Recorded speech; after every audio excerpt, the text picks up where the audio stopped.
నమస్కారము. శ్రీమద్ భాగవత మహాపురాణము 3వ అధ్యాయము భక్తికి కలిగిన కష్టములు దూరమగుట. నారద ఉవాచ. 1వ శ్లోకము. జ్ఞానయజ్ఞం కరిష్యామి సుఖశాస్త్రకథోజ్వలం భక్తి జ్ఞాన విరాగాణం స్థాపనార్థం ప్రయత్నతః. నారదుడు ఇట్లు చెప్పెను, ఇప్పుడు నేను శ్రీ సుఖయోగేంద్రులు ప్రవచించినట్టి ఉజ్వలమైన భాగవత శాస్త్రం యొక్క కథనము ద్వారా జ్ఞానయజ్ఞమును నిర్వహించెదను.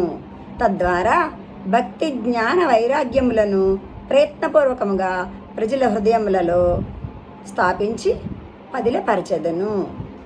2వ శ్లోకము. కుత్ర కార్యో మయా యజ్ఞస్థలం తద్వాచ్యతామిహ మహిమాసుక శాస్త్రస్య వక్తవ్యో వేదపారగైః. ఈ యజ్ఞమును నేను ఎక్కడ చేయవలెను? ఇందుకు తగిన స్థలమును తమరు నాకు నిర్దేశింపుడు. మీరు వేదశాస్త్ర పారంగతులు కావున నాకు ఈ సుఖశాస్త్ర అనగా భాగవత మహిమను గూర్చి వినిపించుడు. 3వ శ్లోకము. కియద్ బిర్దివసై శ్రామ్య శ్రీమద్భాగవతీ కథా కో విధిస్తస్త్ర కర్తవ్యో మమేదం బ్రువతామితః.